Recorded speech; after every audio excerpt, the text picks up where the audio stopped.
Hare Krishna, muito boa noite a todos e a todas que estão nos acompanhando aqui pela página da ISKCON Rio no Instagram.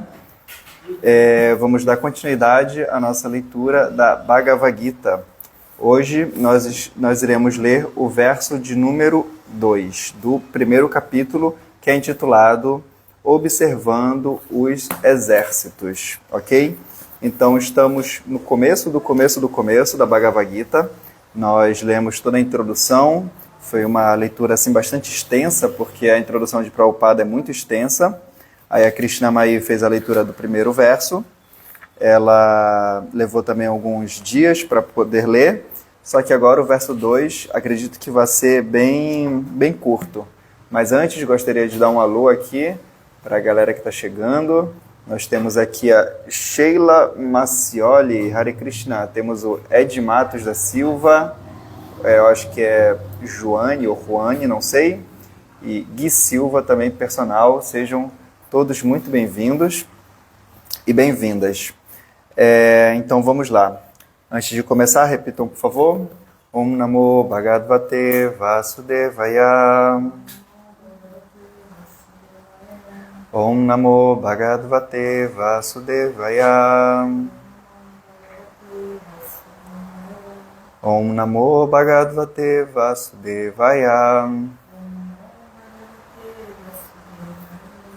Então é isso. A galera que está chegando aí, muito boa noite. Me chamo Goura Krishnadas e é um prazer estar aqui com vocês pelo Instagram da ISKCON Rio de Janeiro. Isso. Então, hoje nós iremos ler o verso de número 2, que diz o seguinte... Despeje-me fazer, por favor. O verso de número 2 diz o seguinte: Sanjaya Vacha Drishtatu Pandavanikam Vyudam Duryodas Nastada Acharyam Upasangamya Rajavachanam Abraviti.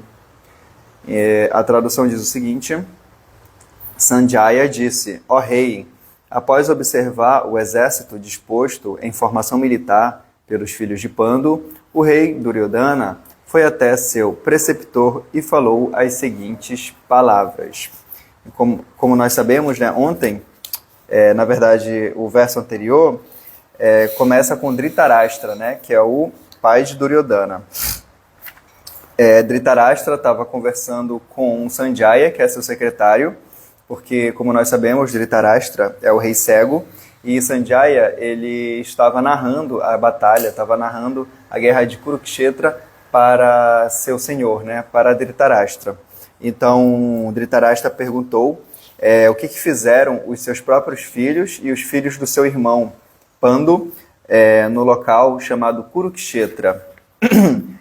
Antes da grande batalha. Aí Sanjaya fala isso, né? Sanjaya disse: ó rei, após observar o exército disposto em formação militar pelos filhos de Pandu, o rei Duryodhana foi até seu preceptor e falou as seguintes palavras.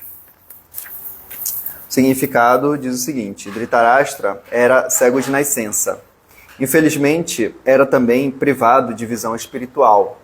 Sabia muito bem que, em matéria de religião, seus filhos tinham a mesma cegueira, e estava convicto de que eles nunca poderiam chegar a um entendimento com os Pandavas, que eram todos piedosos desde o nascimento.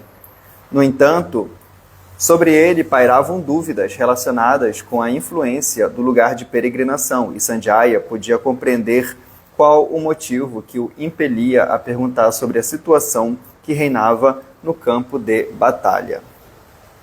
Sanjaya queria, portanto, encorajar o rei abatido,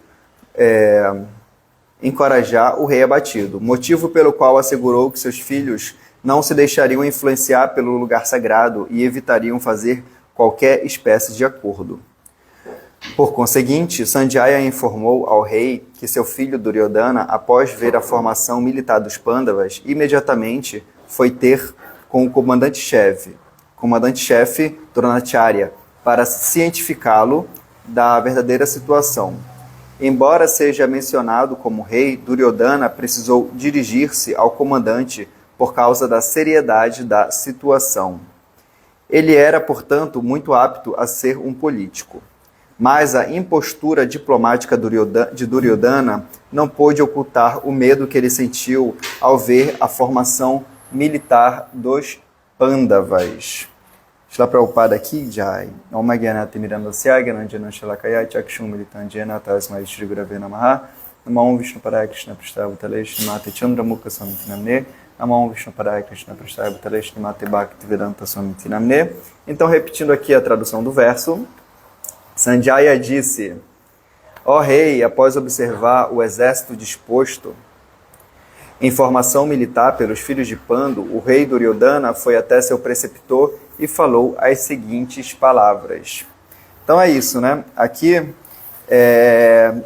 esse verso e o verso anterior eles são muito significativos porque mesmo Dhritarashtra, sendo uma pessoa assim cega, tanto o seu órgão, né, os seus olhos tinha essa cegueira, mas ele tinha uma outra cegueira, né, que é a cegueira espiritual. E mesmo com essa cegueira espiritual, a gente ouve, né, Prabhupada e os mestres falando que ele conseguia observar que os seus filhos, os filhos também eram cegos espiritualmente.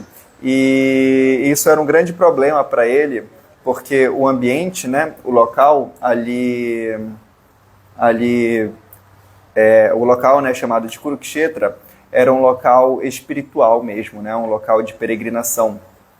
Então, os filhos de Dhritarashtra e o próprio Dhritarashtra estavam bastante preocupados, né, por conta da influência do local naquela grande batalha, porque eles sabiam que eles não estavam lutando por uma causa justa e que eles estavam lutando somente para, assim, se beneficiar.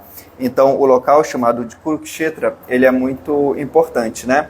E a gente pode fazer vários paralelos com a nossa vida, como, por exemplo, nós sabemos que a Batalha de Kurukshetra, ela é uma batalha que realmente existiu, né? Houveram os pandas, houveram os Kurus, né? Krishna realmente veio à Terra, porém, nós também podemos fazer um paralelo com a nossa vida, porque a Bhagavad Gita, ela serve somente para que nós possamos nos embasar quando nós temos algum tipo de dificuldade, né? Porque não importa a dificuldade que nós tenhamos. Arjuna passou pela maior dificuldade que alguém pode passar assim na vida, né? Ele estava lutando numa batalha que já é algo bastante complicado e ele estava em menor número, enfim, tinha várias dificuldades ali naquela guerra e ele estava lutando contra seus próprios parentes, contra seu tio-avô, contra seu mestre, etc. Então, da mesma forma, nós estamos também lutando uma batalha assim interna na nossa vida. Só que a gente pode também tomar como exemplo essa situação, né? A Dhritarashtra e Duryodhana, que eram grandes malfeitores, eles estavam preocupados com o local que aquela batalha estava sendo travada, porque era um local de peregrinação, era um local sagrado. Então, da mesma forma, nós podemos trazer esse exemplo para a nossa vida e podemos nos situar, na verdade, podemos procurar nos situar também em locais sagrados para que a nossa batalha interna, né, nossa batalha diária, nossa batalha do dia a dia, nossa batalha espiritual, ela também possa ser travada como foi travada ali na guerra de Kurukshetra. Então isso influencia muito no nosso cotidiano, na nossa vida. Então nós temos que buscar ou estar em locais sagrados ou criar os locais sagrados dentro da nossa própria casa, né? Por mais que nós possamos morar com outras pessoas, é importante nós termos um ambiente saudável, procurar ter assim um local mesmo de meditação, onde a gente possa acordar cedo e praticar o nosso cantar, né, o nosso sadhana bhakti, o nosso cantar da japa, fazer as nossas 16 voltas. Se a gente não consegue fazer as 16 voltas, pelo menos manter um número padrão de voltas diariamente, porque o importante é a qualidade e não a quantidade. Então, esse ponto é importante. Tem um outro ponto importante que eu gostaria de falar, que é o seguinte: Arjuna, ele foi instruído por Krishna nesse momento, só que ele só foi instruído por conta de um único fator. Como, por exemplo, né? Arjuna, ele era um guerreiro. E ele era um guerreiro e um chefe de família, ou seja, ele era um kshatriya e um grihasta, em termos técnicos. E Krishna utiliza esses argumentos para poder fazer com que ele cumpra o seu dever, né? De modo semelhante, se nós não tivermos estabelecidos num determinado, digamos assim, numa determinada situação social, se nós não temos um dever prescrito, fica impossível de nós recebermos qualquer tipo de instrução. Porque, assim como Arjuna, ele era um guerreiro e um chefe de família, nós também precisamos ter uma posição social para que a gente possa ser instruído, né? Só que tem um porém, essa posição social nós podemos ter, obviamente, né, de forma natural, de acordo com a nossa vida, mas é importante nós também buscarmos conhecimento com o nosso mestre espiritual para que a gente possa se situar mesmo na nossa posição constitucional, ao invés de fazer como Arjuna queria fazer, né? Ele queria sair da sua posição de guerreiro e ele queria ir para a floresta meditar. Mas isso a gente sabe que não foi aconselhado por Krishna. Mas repetindo, né, Krishna ele só pôde instruir Arjuna porque Arjuna estava situado numa determinada posição. E da mesma forma, Duryodhana e seus irmãos, eles também tinham uma posição constitucional, né? Porém, eles não estavam no local onde eles deveriam estar, né? Eles não eram assim os reais detentores do poder do reino, mas eles se colocaram à força naquele local. Então a gente percebe que quando a gente tenta articular a nossa situação mesmo de vida para que nós possamos alcançar ambientes que não nos diz respeito, cria-se uma série de fatores negativos mesmo, não só para a nossa vida, mas também como para a sociedade. Então, é importante a gente estar sempre buscando a ajuda do nosso mestre espiritual para que a gente saiba como nós podemos ser, ao invés de assim donos, né, do nosso caminho espiritual, mas que nós sejamos instrumentos dentro desse caminho espiritual. Não da forma como a gente gostaria que fosse, mas sim da forma com que nós devemos realmente ser. Então é isso. Algum ponto? Alguma dúvida? Sim, a Vishaka tem uma dúvida aqui. Sim. Quando ele se inscreveu naquele meio,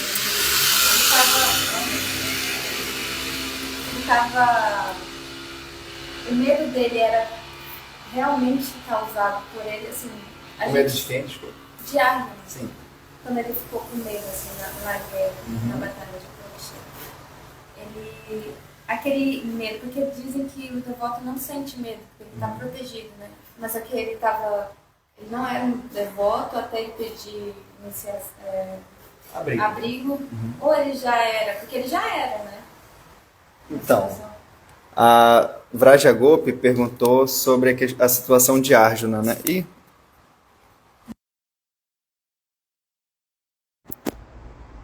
Acho que descarregou aqui o microfone. Voltou. Deixa eu botar aqui de novo, peraí. Então, a Vraja Gopi perguntou sobre a situação de Arjuna ter tido sintomas assim de medo, né? É descrito que Arjuna sentiu medo, então a dúvida dela é se esse medo ele realmente existia de forma genuína, né? Ou se era outra coisa. Mas, assim, quando a gente lê, principalmente livros como Srimad Bhagavata, assim como a Bhagavad Gita, a gente vê que existem devotos avançados que eles demonstram assim algum tipo de fraqueza, né? Como Arjuna sentiu medo. A primeira coisa que a gente precisa sempre lembrar é que é um passatempo, né? E como um passatempo, Krishna, ele arma uma espécie de circo, né? Assim, entre aspas, não circo, né? Como se fosse um teatro, é melhor assim. Então, sempre que Krishna vai para algum planeta, ele nunca vai sozinho, né? Ele sempre vai com toda a sua turma, assim, com todos os seus amigos, né? Com todo o seu séquito, etc. Então, ele cria uma coisa chamada Maya, só que é um outro tipo de Maya, né?